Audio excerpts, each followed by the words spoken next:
ರಾಜ್ಯ ಕಾಂಗ್ರೆಸ್ನಲ್ಲಿ ಲೋಕಸಭೆ ಚುನಾವಣೆಯ ಟಿಕೆಟ್ ಕೆಲವು ಕ್ಷೇತ್ರಗಳಲ್ಲಿ ಇನ್ನೂ ಕೂಡ ಪೆಂಡಿಂಗ್ ಇದೆ. ಆದರೆ ಟಿಕೆಟ್ ಘೋಷಣೆಗೂ ಮುನ್ನವೇ ಸಚಿವರ ಮಕ್ಕಳು ಕ್ಷೇತ್ರಗಳಲ್ಲಿ ಫುಲ್ ಆಕ್ಟಿವ್ ಆಗಿಬಿಟ್ಟಿದ್ದಾರೆ. ಬೆಳಗಾವಿಯ 2 ಕ್ಷೇತ್ರಗಳಲ್ಲಿ ಸಚಿವರ ಮಕ್ಕಳ ಸ್ಪರ್ಧೆ ಖಚಿತ ಅಂತ ಹೇಳಲಾಗ್ತಾ ಇದೆ. ಚಿಕ್ಕೋಡಿ ಕ್ಷೇತ್ರದಿಂದ ಸತೀಶ್ ಜಾರಕಿಹೊಳಿ ಪುತ್ರಿ ಪ್ರಿಯಾಂಕಾ, ಬೆಳಗಾವಿ ಕ್ಷೇತ್ರದಿಂದ ಲಕ್ಷ್ಮೀ ಹೆಬ್ಬಾಳ್ಕರ್ ಪುತ್ರ ಮೃಣಾಲ್ ಈಗಾಗಲೇ ಕ್ಷೇತ್ರದಲ್ಲಿ ಸಂಚಾರ ಮಾಡ್ತಿದ್ದಾರೆ. ಆಕಾಂಕ್ಷಿಗಳು ಚಿಕ್ಕೋಡಿ ಅಭಿಪ್ರಾಯ ಸಂಗ್ರಹಿಸುತ್ತಿದ್ದಾರಂತೆ ಸತೀಶ್ ಜಾರಕಿಹೊಳಿ ಅನ್ನೋದ್ರ ಡೀಟೇಲ್ ಸಿಗ್ತಾ ಇದೆ. ಪುತ್ರಿ ಪ್ರಿಯಾಂಕಾ ಜಾರಕಿಹೊಳಿ ಸ್ಪರ್ಧೆ ಬಗ್ಗೆ ಅಭಿಪ್ರಾಯ ಕೇಳ್ತಿದ್ದಾರಂತೆ ಸಚಿವ ಸತೀಶ್ ಜಾರಕಿಹೊಳಿ ಅವರು ಜನರ ಬಳಿಗೆ. ಕಾರ್ಯಕರ್ತರನ್ನ ಭೇಟಿಯಾಗಿದ್ದಾರೆ. ಕ್ಷೇತ್ರದಲ್ಲಿ ಸಂಚಾರ ಆರಂಭ ಮಾಡಿಬಿಟ್ಟಿದ್ದಾರೆ ಆಲ್ರೆಡಿ ಪ್ರಿಯಾಂಕಾ ಜಾರಕಿಹೊಳಿ.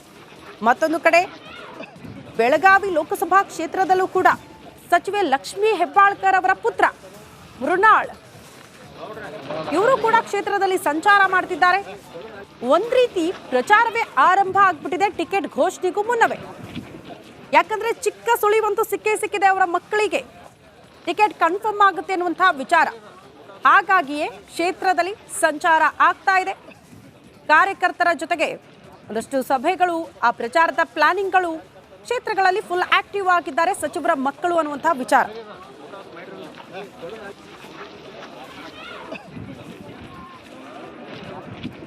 ಈ ಬಗ್ಗೆ ಮತ್ತಷ್ಟು ಡೀಟೇಲ್ಸ್ ಅನ್ನ ಕೊಡ್ತಾ ಹೋಗ್ತಾರೆ ನಮ್ಮ ಪ್ರತಿನಿಧಿ ಮೈಲಾರಿ. ನೇರ ಸಂಪರ್ಕದಲ್ಲಿ ಜಾಯಿನ್ ಆಗ್ತಿದ್ದಾರೆ. ಮೈಲಾರಿ, ಆಲ್ರೆಡಿ ಟಿಕೆಟ್ ಇನ್ನೂ ಕೂಡ ಘೋಷಣೆ ಪೆಂಡಿಂಗ್ ಇದೆ, ಬಟ್ ಸುಳಿವಂತೂ ಇದ್ದೇ ಇರುತ್ತೆ. ಸಚಿವರಾಗಿರೋದ್ರಿಂದ ಅವ್ರಿಗೆ ಮಾಹಿತಿ ಇದ್ದೇ ಇರುತ್ತೆ, ಅವರ ಪುತ್ರ ಪುತ್ರಿಯರಿಗೆ ಟಿಕೆಟ್ ಸಿಗುತ್ತೆ ಅನ್ನೋ ಖಚಿತ ಮಾಹಿತಿಯ ಮೇರೆಗೆ ಫುಲ್ ಆಕ್ಟಿವ್ ಆಗಿದ್ದಾರೆ ಕ್ಷೇತ್ರದಲ್ಲಿ. ಹೇಗೆ?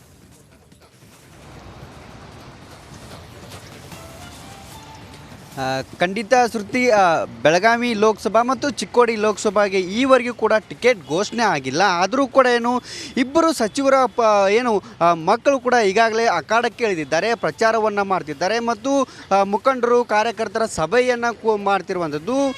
ಈ ಹಿಂದೆ ಇಬ್ಬರು ಸಚಿವರಿಗೂ ಕೂಡ ಸ್ಪರ್ಧೆ ಮಾಡಬೇಕು ಅನ್ನೋ ನಿಟ್ಟಿನಲ್ಲಿ ಹೈಕಮಾಂಡ್ ಕೂಡ ಒತ್ತಡವನ್ನು ಮಾಡಿತ್ತು. ಬೆಳಗಾವಿಯಿಂದ ಸಚಿವೆ ಲಕ್ಷ್ಮೀ ಹೆಬ್ಬಾಳ್ಕರ್ ಮತ್ತು ಚಿಕ್ಕೋಡಿಯಿಂದ ಸಚಿವ ಸತೀಶ್ ಜಾರಕಿಹೊಳಿ ಸ್ಪರ್ಧೆ ಮಾಡಬೇಕು ಅನ್ನೋ ನಿಟ್ಟಿನಲ್ಲಿ ಒತ್ತಡವನ್ನು ಹೇರಿತ್ತು. ಆದರೆ ನಾವು ಯಾವುದೇ ಕಾರಣಕ್ಕೂ ಸ್ಪರ್ಧೆ ಮಾಡಲ್ಲ, ಮಕ್ಕಳಿಗೆ ಟಿಕೆಟ್ ಕೊಡಿ, ಹೀಗಾಗಿ ನಾವು ಅವ್ರನ್ನ ಗೆಲ್ಲಿಸ್ಕೊಂಡು ಬರ್ತೇವೆ ಅನ್ನೋ ನಿಟ್ಟಿನಲ್ಲಿ ಕೂಡ ಹೇಳಿದರು. ಅದರಂತೆ ಈಗ ಹೈಕಮಾಂಡ್ ಕೂಡ ಗ್ರೀನ್ ಸಿಗ್ನಲನ್ನು ನೀಡಿದೆ. ಹೀಗಾಗಿ ಆ ಗ್ರೀನ್ ಸಿಗ್ನಲ್ ನೀಡಿದ ಹಿನ್ನೆಲೆಯಲ್ಲಿ ಬೆಳಗಾವಿಯಿಂದ ಮೃಣಾಲ್ ಹೆಬ್ಬಾಳ್ಕರ್ ಅವರು ಈಗಾಗಲೇ ಕ್ಷೇತ್ರ ಸಂಚಾರವನ್ನು ಆರಂಭಿಸಿದ್ದಾರೆ.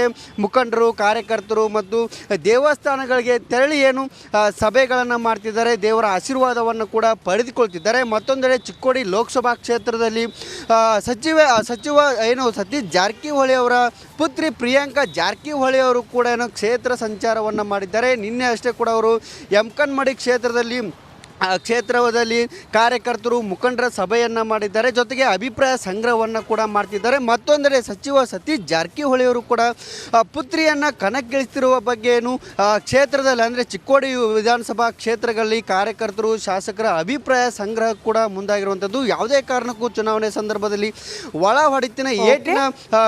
ಹೊಡೆತ ಆಗಬಾರ್ದು ಅನ್ನೋ ನಿಟ್ಟಿನಲ್ಲಿ ಈಗಾಗಲೇ ಅಭಿಪ್ರಾಯವನ್ನು ಸಂಗ್ರಹ ಮಾಡ್ತಾರೆ. ಇನ್ನೇನು 2 ದಿನಗಳಲ್ಲಿ ಟಿಕೆಟ್ ಘೋಷಣೆ ಕೂಡ ಆಗಬಾರ್ದು. ಆಗಾಗಲೇ ಕೂಡ ಇಬ್ಬರು ಸಚಿವರ ಮಕ್ಕಳು ಕೂಡ ಅಖಾಡಕ್ಕೆ ಇಳಿದಿದ್ದಾರೆ. ಶ್ರುತಿ. ಓಕೆ ಮೈಲಾರಿ, ಧನ್ಯವಾದಗಳು ತಮ್ಮೆಲ್ಲ ಮಾಹಿತಿಗೆ.